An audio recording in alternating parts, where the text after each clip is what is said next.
If you like to drive around and talk about the latest happenings, this is the channel you need. So subscribe and follow Carmentary.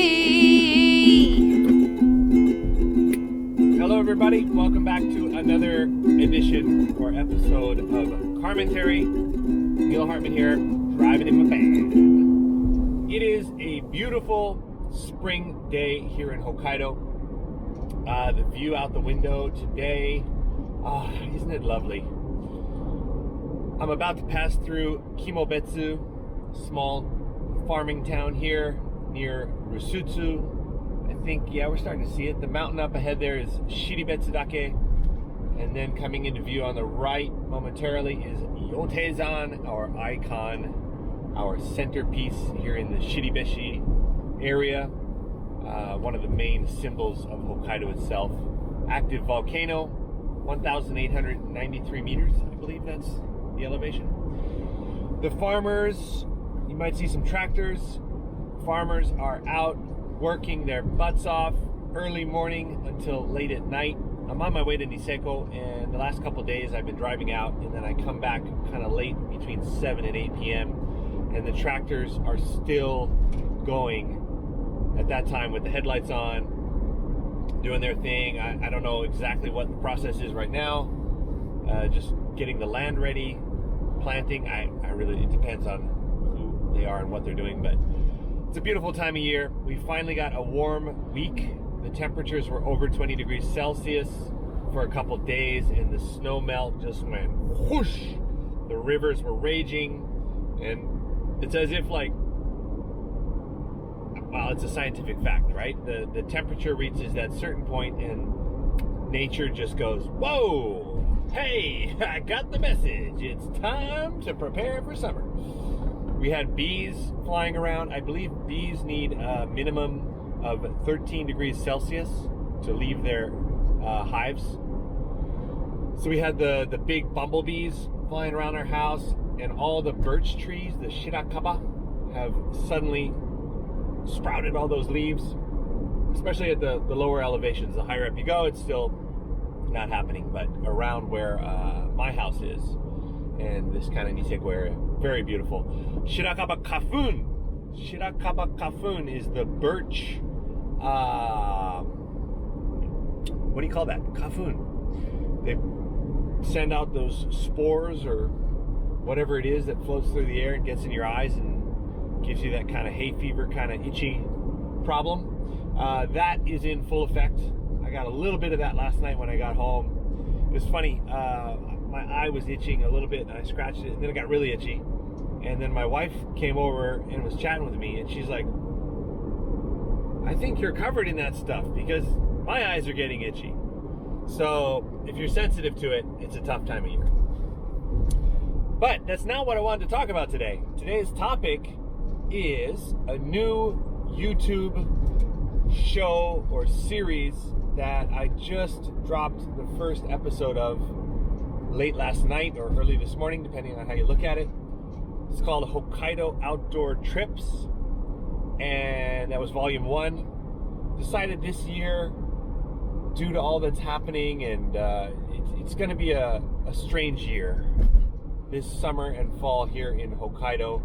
I think we're still going to be in sort of a bit of a soft lockdown for a while.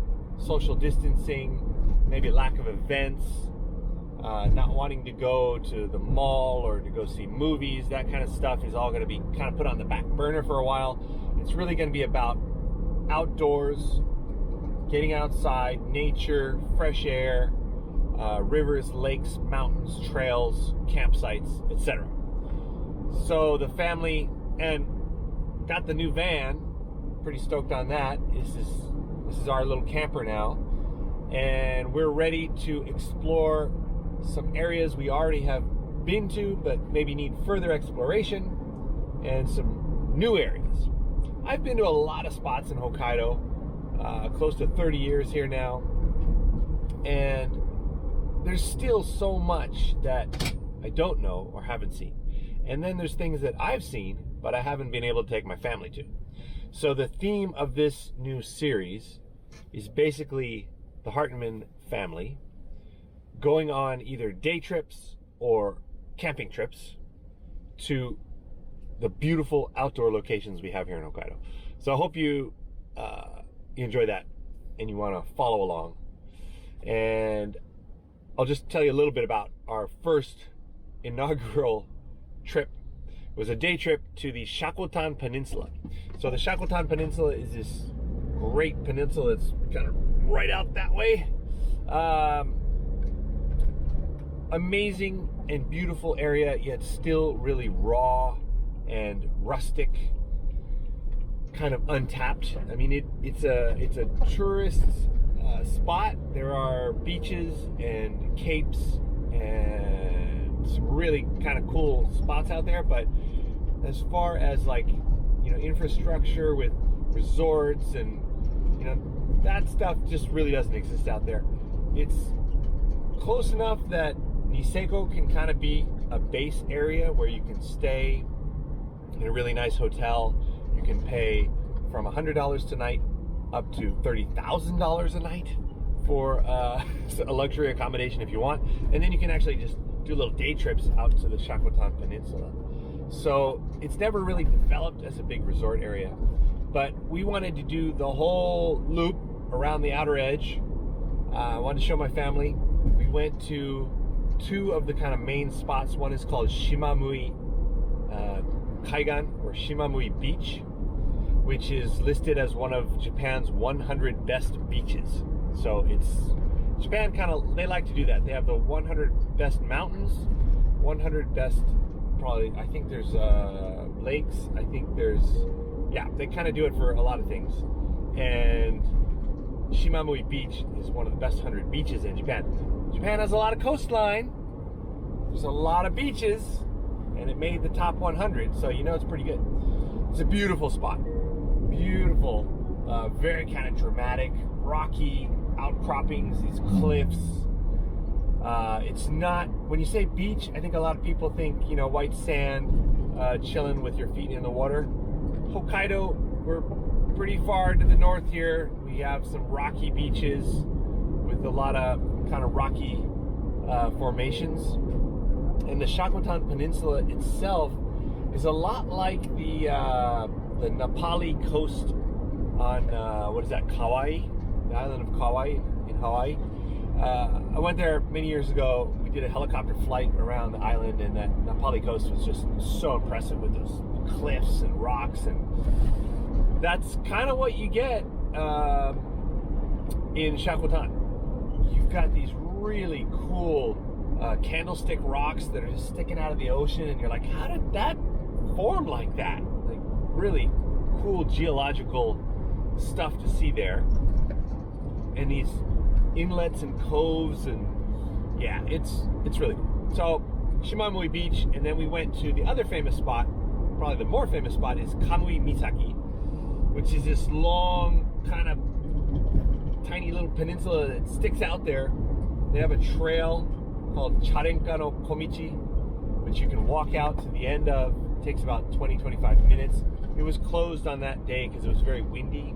It's a very narrow, you got kind of cliffs on both sides, and I think for safety they were closing it off due to the strong winds. So we have something to go back for. Then we drove all the way around to Iwanai and back to Kuchan near Niseko, and then back home. So it was a loop. We didn't come back on the same road. We did the nice loop, 250 kilometers altogether. So if you went from Sapporo and went around and came back, that's about what you would do, maybe a little more. It's quite a bit of driving, but just a gorgeous day. And the thing you really want to try to catch there is the Shackleton Blue. That's their claim to fame. The ocean is incredibly blue around the Shackleton Peninsula, and I don't really know why. I did a little search on Google, and I couldn't find anything in English with an explanation as to why it is so blue. Again, this does depend a little bit on the weather. I've been there on days when it's not blue, and those are usually those kind of gray overcast days. If it's been raining the prior couple days, water's coming into the ocean from the rivers, and that kind of murkies it up a little bit. So that's not so great.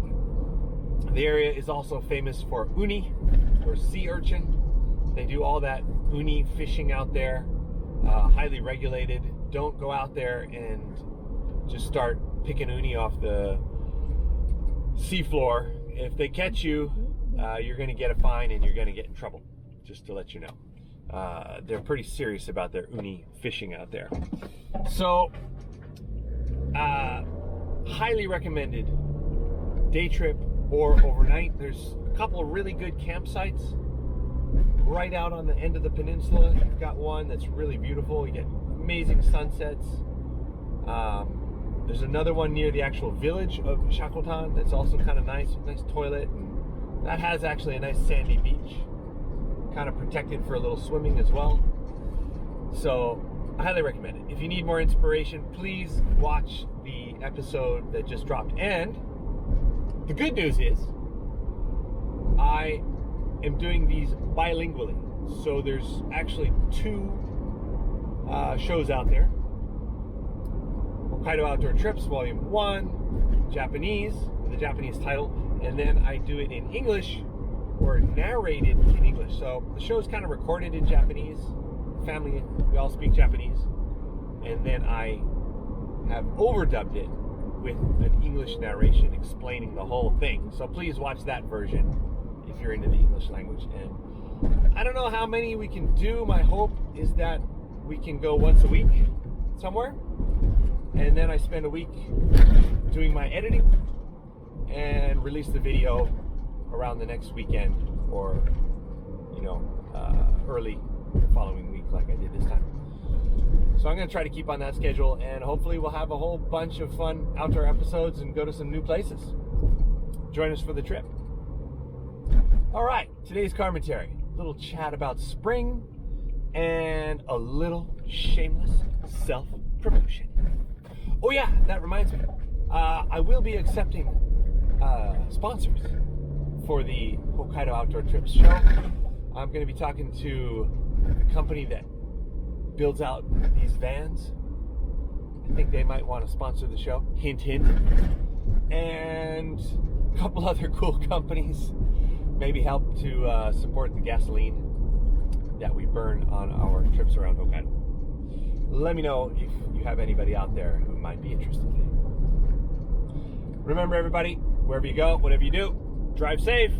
If you like to drive around and talk about the latest happenings, this is the channel you need. So subscribe and follow Carmentary.